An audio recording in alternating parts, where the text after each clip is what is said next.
Good afternoon students. Last lecture में हम लोगों ने एंटीना के बेसिक्स को स्टडी किया। इस लेक्चर में हम लोग एंटीना के फंडामेंटल पैरामीटर्स को स्टडी करेंगे। तो सबसे बेसिक जो फंडामेंटल पैरामीटर होता है वो होता है रेडिएशन पैटर्न। तो what is the radiation pattern? तो radiation pattern of an antenna is defined as a mathematical function और graphical representation of radiation properties of the antenna. मतलब ये है कि एंटीना क्या रेडिएट करता है। एंटीना या तो इलेक्ट्रिक फील्ड रेडिएट करेगा, या तो मैग्नेटिक फील्ड रेडिएट करेगा, या तो पावर रेडिएट करेगा। तो ये या तो होता नहीं है। ये पावर जो है वो एक तरीके से E क्रॉस H जो होता है, जो इलेक्ट्रिक फील्ड और मैग्नेटिक फील्ड को मिला करके जब रेडिएशन होता है तो यही कहलाता है E क्रॉस H। तो यही जो है ये पावर को बनाता है।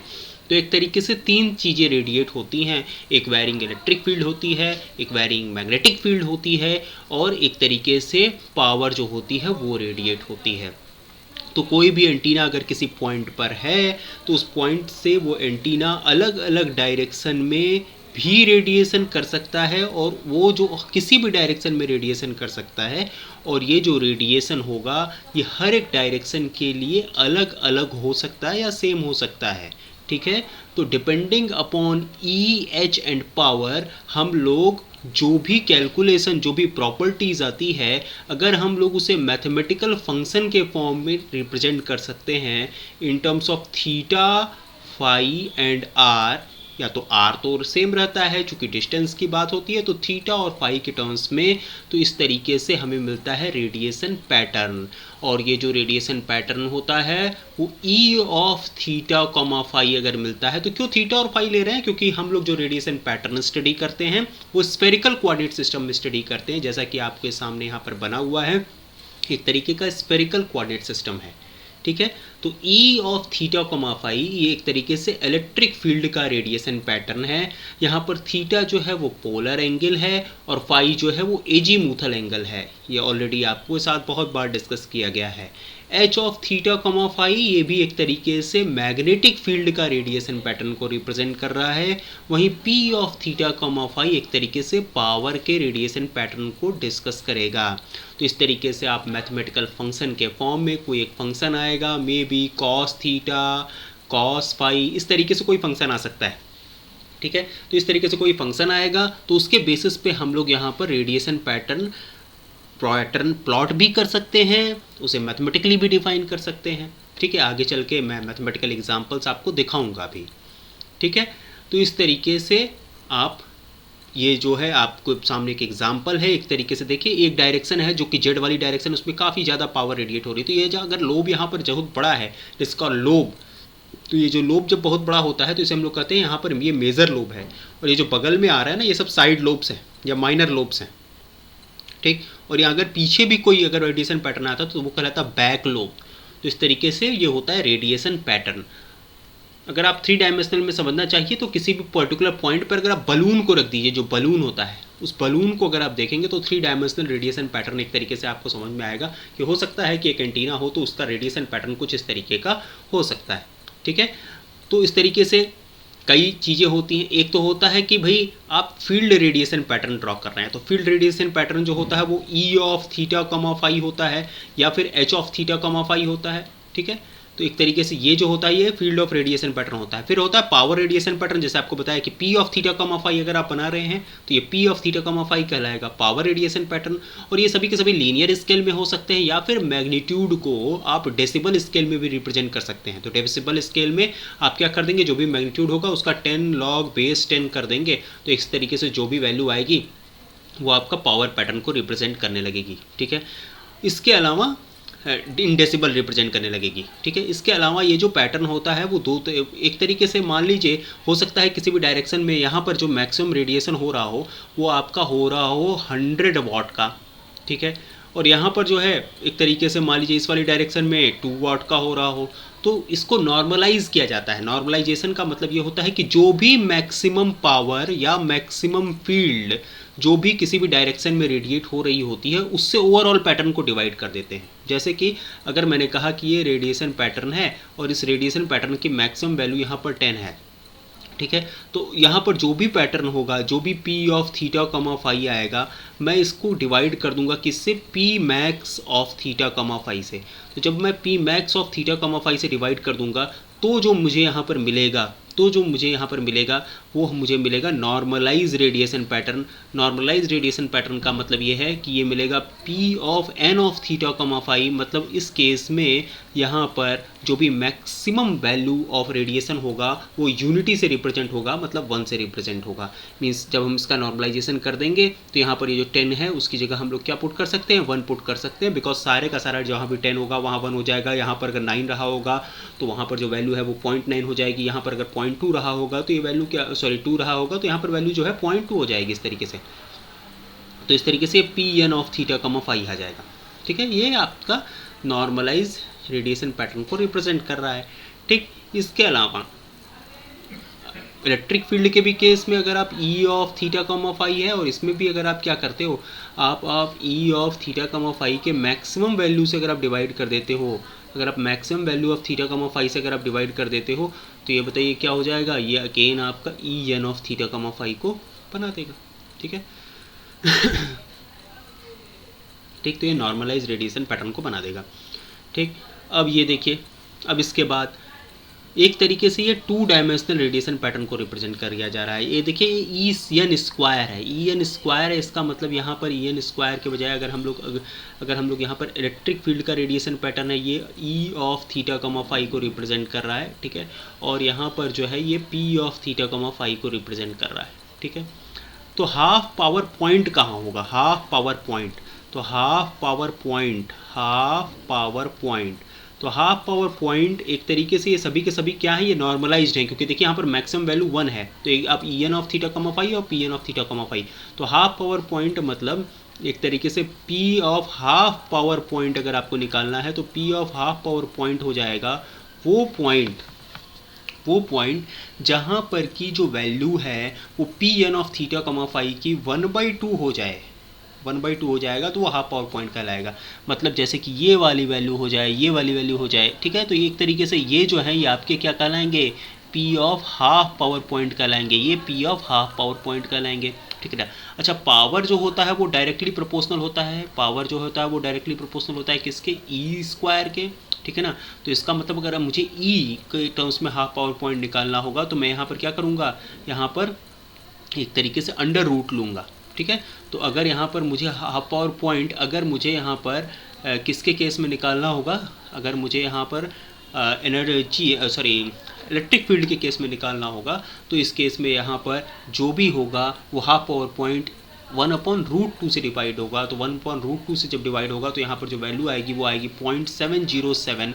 तो इस तरीके से इलेक्ट्रिक फील्ड या फिर मैग्नेटिक फील्ड के केस में जो हाफ पावर पॉइंट होगा वो इन पॉइंट्स पर डिफाइन होगा, that is E N of theta comma phi या फिर H N of theta comma phi. तो इस तरीके से इन पॉइंट्स पर ये हाफ पावर पॉइंट्स जो है वो डिसाइड होगा। ठीक है, जो कि 0.007 पर डिसाइड होगा। मींस यहाँ पर हाफ पावर पॉइंट अगर हम लोग इलेक्ट्रिक फील्ड के टर्म्स में डिफाइन करेंगे तो इलेक्ट्रिक फील्ड के टर्म्स में किस पावर पैटर्न पर डिफाइन, अगर पावर पैटर्न दिया है तो half power point power half के टर्म्स में डिफाइन होगा, मतलब हाफ से कंपेयर करके डिफाइन करेंगे। वहीं इलेक्ट्रिक फील्ड दी होगी या मैग्नेटिक फील्ड दी होगी तो नॉर्मलाइज रेडिएशन पैटर्न में देखेंगे कि ये जो वैल्यू है ये 0.0707 कहाँ आ रही है। ठीक है, अच्छा, अगर इसी तरीके से पावर पैटर्न दिया हुआ है तो एक तरीके से हाफ बताइए किसको रिप्रेजेंट करेगा, हाफ इज इक्वल्स टू, अगर आप इसका डीबी में कन्वर्जन कर दीजिए तो 10 log base 10 1/2, तो यहाँ पर क्या आ जाएगा, this is equals to -10 log 2, -10 log 2। तो log 2 की वैल्यू क्या होती है, log 2 की वैल्यू होती है 0.30103। ओके, log 2 की जो वैल्यू होती है दैट इज इक्वल्स टू 0.30103। ठीक, तो that is equals to -10 into 0.30103। ठीक है, so this is called, this will become -3.0 dB. Okay, so this is 3 dB. So that's why it is called this half power point is also called -3 dB point. Okay, or 3 dB point. Why it is called 3 dB point? Because at these particular places, okay, the value will become less than 3 dB, maximum से less than 3 dB हो जाएगा। तो यहाँ पर maximum point पे देखिए 0 dB दिखा रहा है तो उससे लेस देन 3 dB हो जाएगा। ठीक है, तो रेडिएशन पैटर्न में जो लोब्स होते हैं वो कैसे लोब्स डिफाइन करते हैं, तो कई कई तरीके के लोब्स होते हैं। एक तो होता है भैया मेन लोब या फिर मेजर लोब आप उसे कहते हैं, फिर होता है माइनर लोब, साइड लोब और बैक लोब्स, ठीक है ना। तो ये देखिए ये मेजर लोब है, ठीक है ना। और जो हाफ पावर बीमविड्थ होती है वो किसके के लिए डिफाइन होती है, हाफ पावर पॉइंट्स जो होते हैं वो मेजर लोब्स के लिए ही डिफाइन होते हैं, ठीक है ना। फिर आता है आपका फुल नल। फुल नल मतलब दो ऐसे पहले पॉइंट जो मेजर लोब के बीच में जहाँ पर पहला नल मिलता है, मतलब उस डायरेक्शन में कोई रेडिएशन नहीं मिलेगा, तो ये कहलाता है आपका क्या, फुल नल बीम विड्थ। तो फुल नल बीम विड्थ कहलाता है या फुल नल पॉइंट्स कहलाते हैं। तो उनके बीच का जो बीम विड्थ होगा, तो बीम विड्थ को डिस्कस करेंगे, तो इस तरीके से फुल नल बीम विड्थ कहलाती है। फिर ये क्या है, देखिए साइड लोब्स है, and these side lobes are also called minor lobes. और ये जो पीछे की तरफ है, these are called back lobes, because ये मेजर के जस्ट पीछे है, ठीक है। तो एक तरीके से अगर हम लोग रेडिएशन पैटर्न को देखें, तो अगर हम उसका ग्राफ बनाएं तो एक तरीके से ये देखिए मेजर वाले के केस में एम्पलीट्यूड ज़्यादा है, और जैसे जैसे माइनर की तरफ आ रहे हैं वो एम्पलीट्यूड डिक्रीज होता चला जा रहा है, ठीक ना। और बैक लोब का भी एम्पलीट्यूड ऐसे ही फिर और ज़्यादा डिक्रीज हो रहा है, ठीक।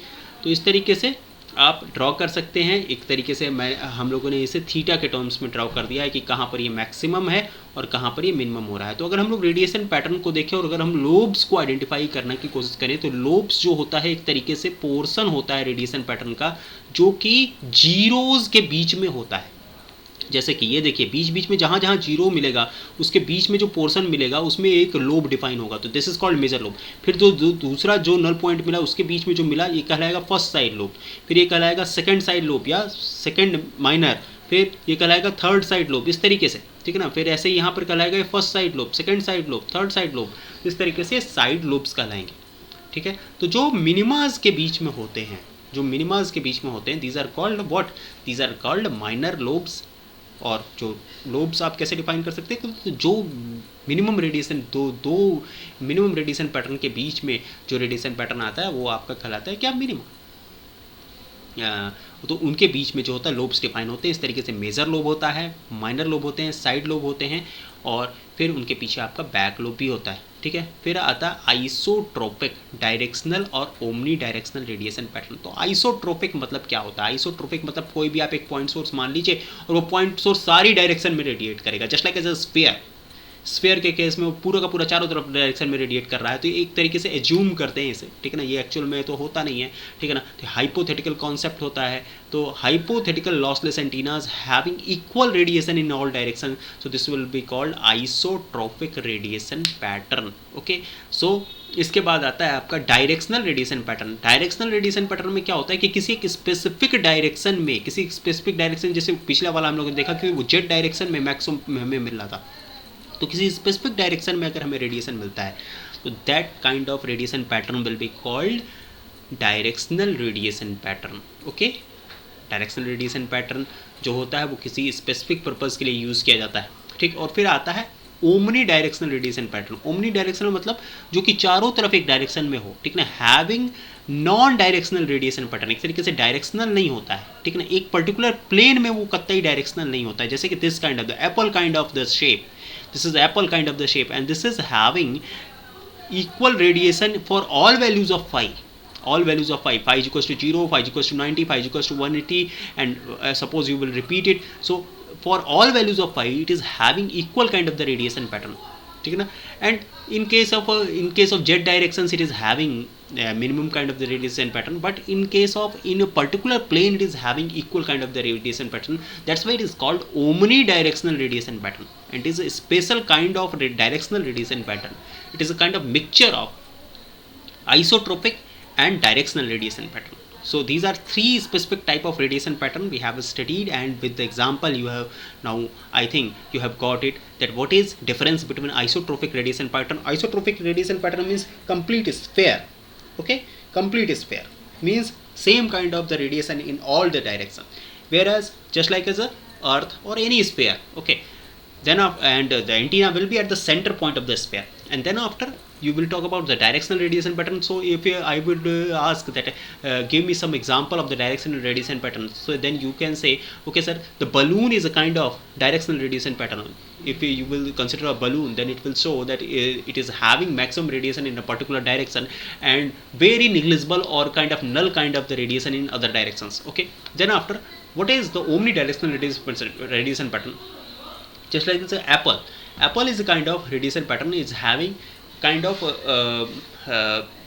radiations in all the direction, but in a particular plane, in azimuthal plane, it is having kind of similar kind of the radiation pattern, but in case of polar directions, it is not having similar kind of the radiation pattern. Okay, so this is called omnidirectional radiation pattern. Okay, so I think now difference is clear. So what is radian and steradian? It is very important that what is the difference between radian and steradian. Okay, so what is difference between radian and steradian? Let's see. What is radian? So radian is defined for a circle. For a circle we can define a radian. Okay, so one radian is defined as a plane angle. So it is a plane angle. When its vertex at the center of the circle of radius r subtended by the arc whose length is r. मतलब एक ऐसा angle जो कि अगर यहाँ पर radius are दिया हुआ है और ये जो आर्क है वो भी आर है, तो ये जो एंगल सबस्टेंड होगा theta, that will be equals to 1 radian. Okay, so suppose if you are having a theta, so theta can be written as how much 2 pi R, that is arc of the circle, okay, divided by what is r. So in case of the circle we will get complete theta is equals to 2 pi, means overall angle जो होता है एक particular circle में वो कितना होता है, 2 pi radian होता है. Okay, 2 pi radian. ओके, तो जब यहाँ पर अगर हमने कहा कि 1 मीटर का, अगर 1 सेंटीमीटर का हम लोग यहाँ पर रेडियस ड्रॉ कर रहे हैं, ओके, 1 सेंटीमीटर का रेडियस ड्रॉ कर रहे हैं, 1 सेंटीमीटर का रेडियस है और यहाँ पर आर्क जो बन रही है that is also of 1 centimetre, then in this case r, if all these are same, then this particular angle subtended by this r vertexes will be called 1 radian. Okay, now similarly what will be steradian? Steradian, just like as we have seen that it is a linear kind of the angle, or it is defined in a plane, whereas a solid angle means it will be defined as a cone. It is a conical kind of the angle. Okay, so steradian is kind of radian square. It is defined as in terms of radian square, you may say. That's why it is called steradian, SR radian. Okay, that's why it is called steradian or SR radian. So steradian is defined as solid angle, ठीक ना, where the vertex at the center of the R, ये जो sphere बनेगा, ये जो sphere पे वो area जो कवर होगा, that area will be equals to R square. This area will be equals to R square, means ये जो एरिया कवर होगा, अगर वो एरिया आर स्क्वायर कवर हो रहा है, तो एक तरीके से हमने कहा कि ऐसा है कि हमें एक ऐसा कोन बना दिया जिसमें कोन का रेडियस तो ये आर है और इसके ऊपर जो एरिया कवर हो रहा है, जो स्फेरिकल एरिया कवर हो रहा है, जिससे कि आइसक्रीम कोन यू में से, तो आइसक्रीम कोन में अगर आप यहाँ पर रेडियस आर मान लीजिए, ठीक है, और यहाँ पर जो आइसक्रीम कोन का जो एक ओवरऑल सरफेस एरिया आ रहा है, जो स्फेरिकल सरफेस एरिया आ रहा है, अगर वो आर स्क्वायर है, तो जो एंगल सबटेंड होगा that will be equals to 1 steradian. Okay, that angle will be equals to 1 steradian. How it is defined for a complete sphere? For a complete sphere, if we are going to calculate, then overall area that will be equals to 4 pi r square. Okay, and if it will be divided by r square, so 4 pi r square divided by r square, so overall solid angle for particular sphere will be equals to 4 pi steradian. Okay, so it is a kind of solid angle represented by ohm A. Okay,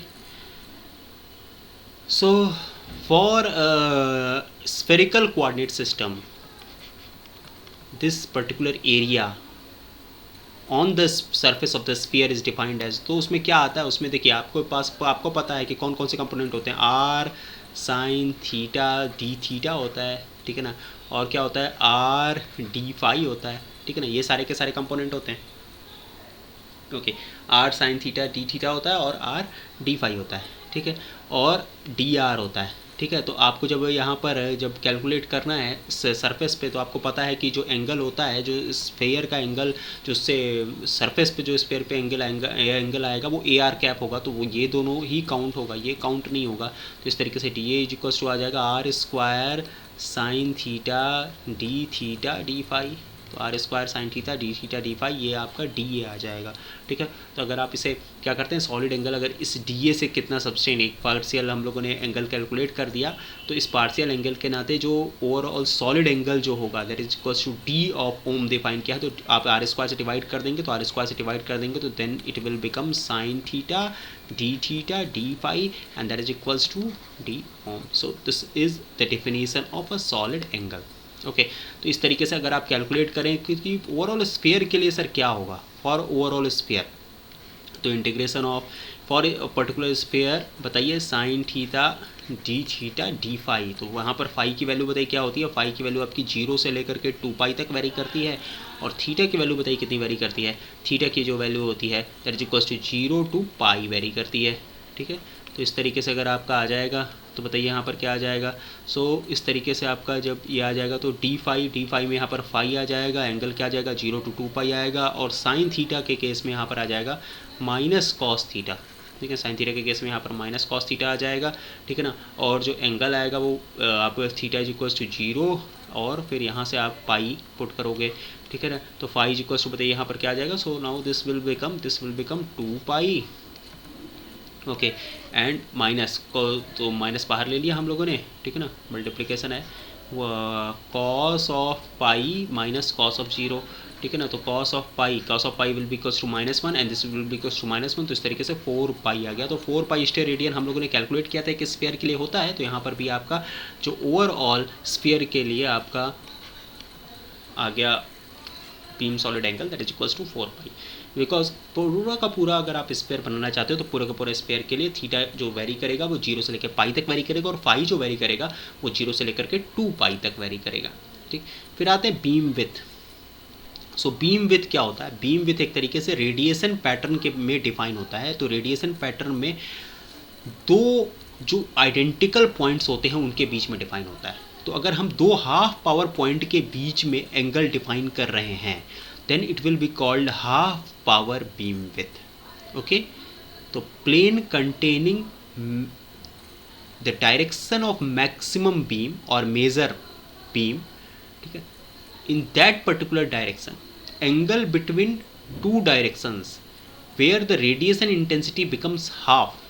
तो अगर power pattern है तो 0.5 से compare करके, और अगर field pattern है तो 0.707 से कंपेयर करके नॉर्मलाइज रेडिएशन पैटर्न में हम लोग वो 2 पॉइंट निकालेंगे और उनके बीच का एंगल निकाल लेंगे, तो this will give us half power beam width. और उसके बाद आता है फुल नल बीम विथ। तो फुल नल बीम विथ या फिर फर्स्ट नल बीम विथ कहलाता है। फर्स्ट नल या फुल नल बीम विथ मतलब वो 2 एंगल्स होते हैं जिन एंगल पर कोई भी रेडिएशन पैटर्न नहीं था, उन पहले 2 मेजर लोब के अराउंड उन पहले 2 रेडिएशन पैटर्न के बीच का एंगल, उन पहले 2 रेडिएशन पॉइंट के बीच का एंगल कहलाता है फुल नल बीम विथ।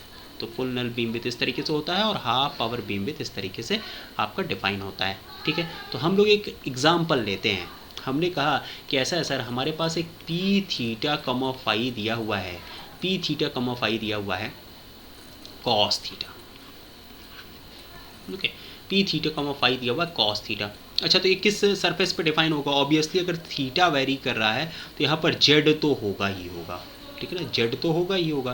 तो आप जेड ले लीजिए और यहाँ पर एक्स या वाई कुछ भी ले लीजिए, उससे मतलब नहीं है। ठीक है ना, तो आप यहाँ पर एक्स या और वाई कुछ भी ले लिया, आप कुछ भी ले सकते हो। यहाँ पर आप जो लोगे जेड लोगे। ठीक है ना, आपने ये जेड वाली डायरेक्शन एज्यूम कर ली, बिकॉज यहाँ पर ये जो डिपेंडेंसी है ये केवल और केवल थीटा पर है। It is only varying. यहाँ पर वेरिंग क्या है? Varying is theta.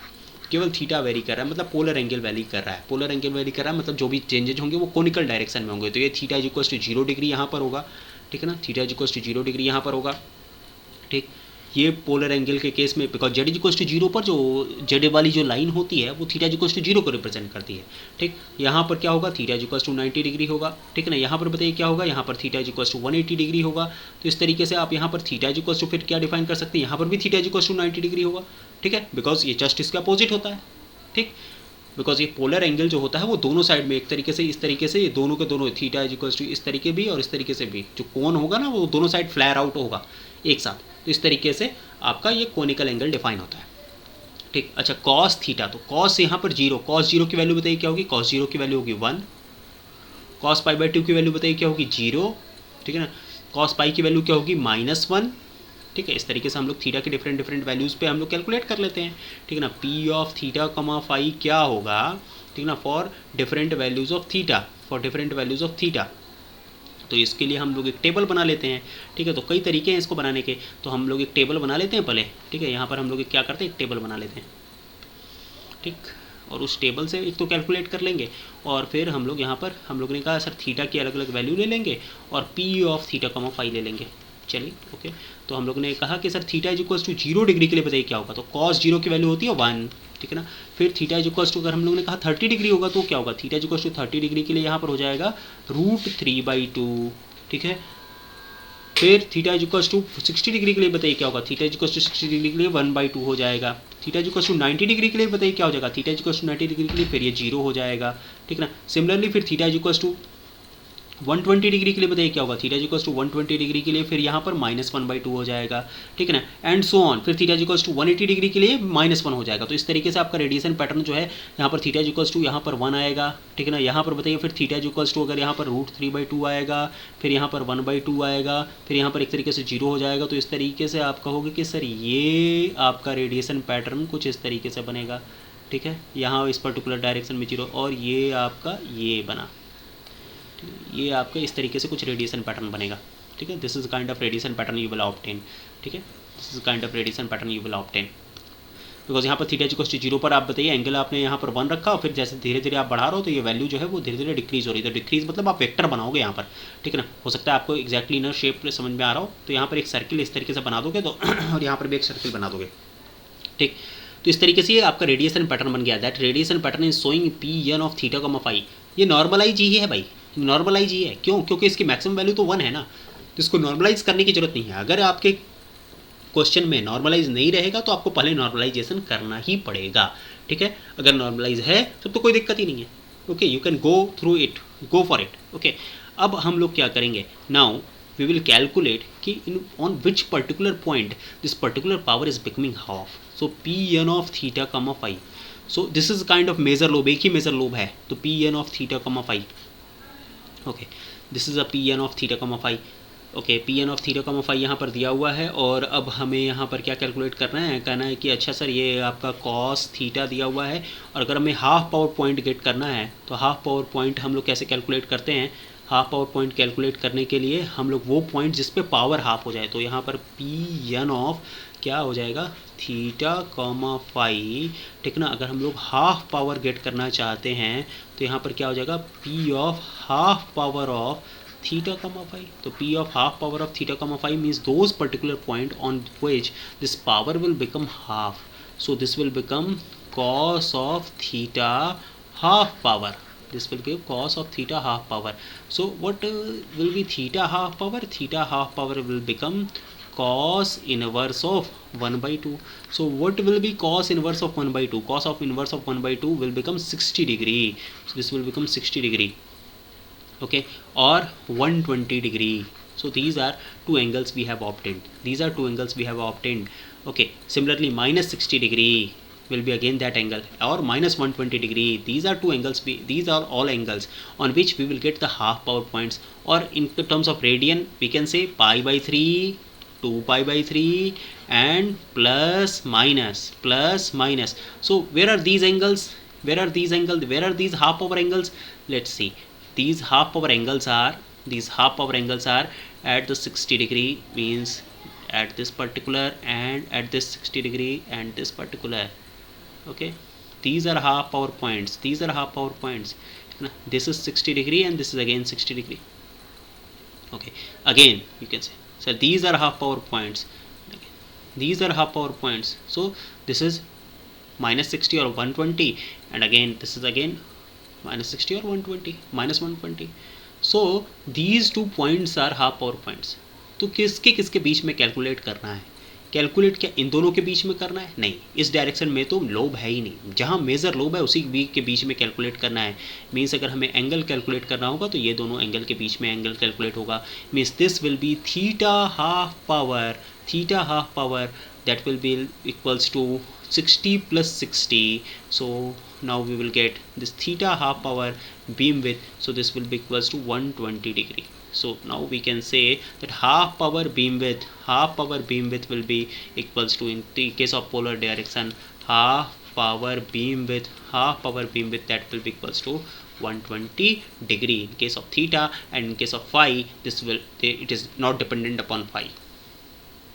Okay, now what will be full null beam width, where the full nulls are being obtained? So again, for it mathematically, how we can calculate the full null? So for full null, again Pn of theta comma phi. If we want to calculate full null points, so now we will compare it with the 0. Okay, so now we will compare it with the 0. So what we have to calculate, cos of theta full null, and this full null point we will get by comparing with the 0. So now here theta full null will become cos inverse of 0.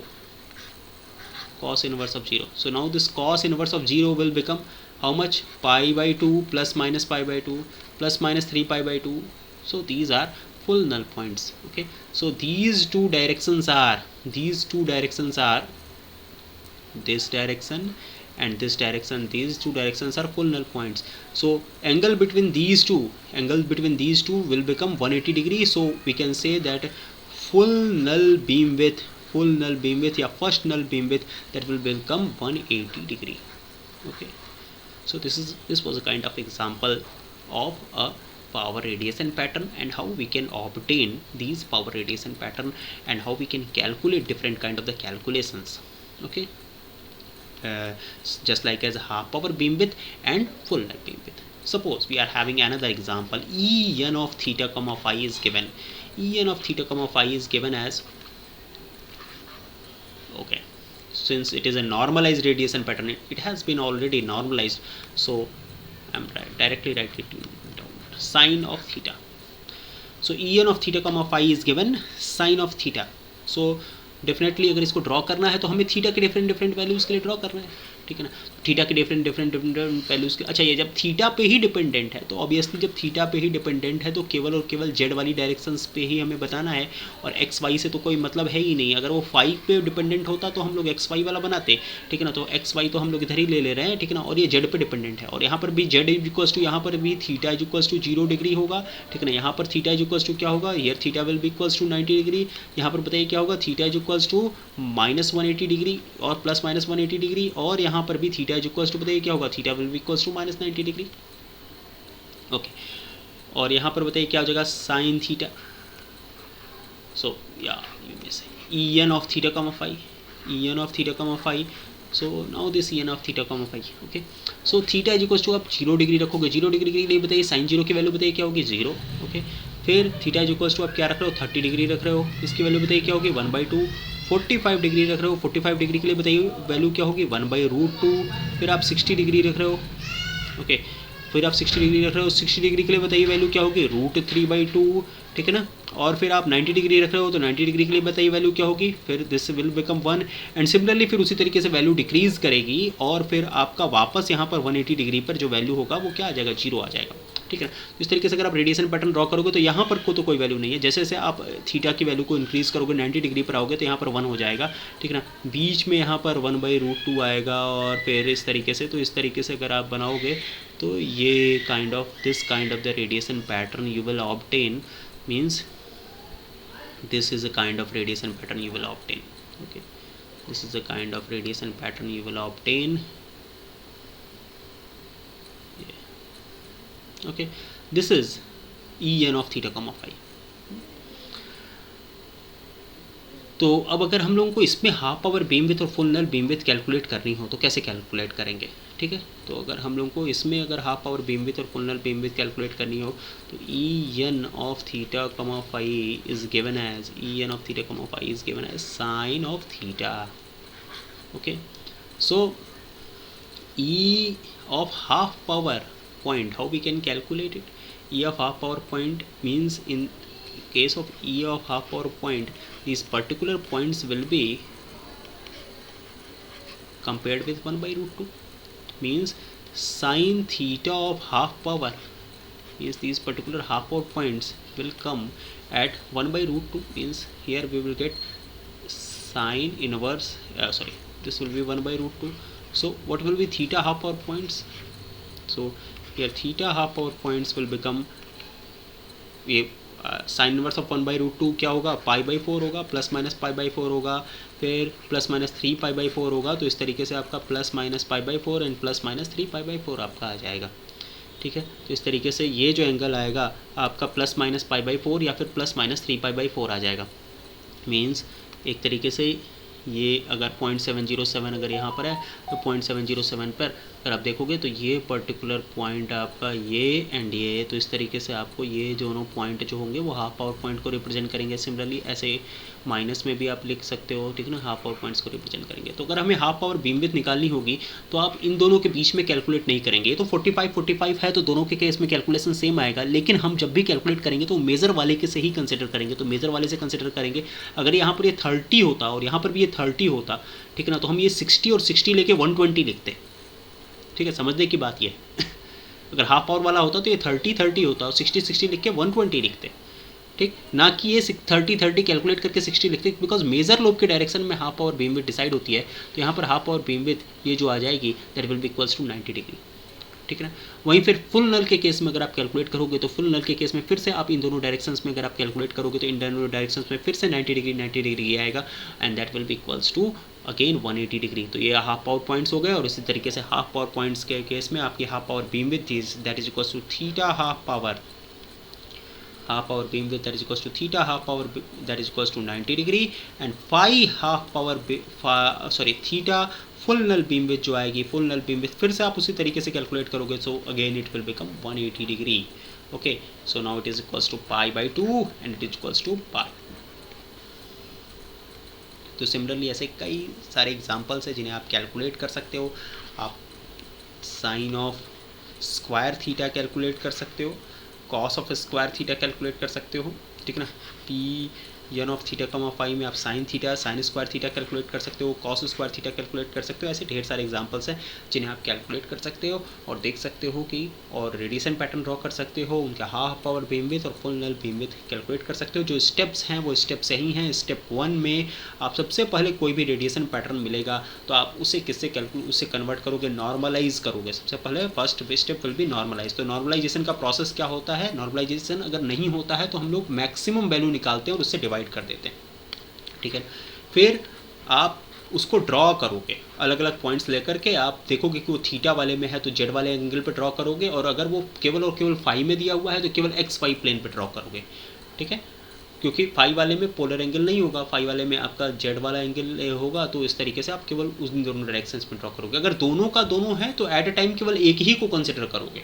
मतलब केवल और केवल एक बार sine theta वाले को लेकर के चलोगे, दूसरी बार केवल और केवल फाई वाले को लेकर के चलोगे. ठीक, ऐसा भी एक एग्जांपल मैं करके दिखा दूंगा जिससे कि आपको ये समझ में आए कि अगर दोनों के दोनों इन्वॉल्व हो गए तो कैसे करना है.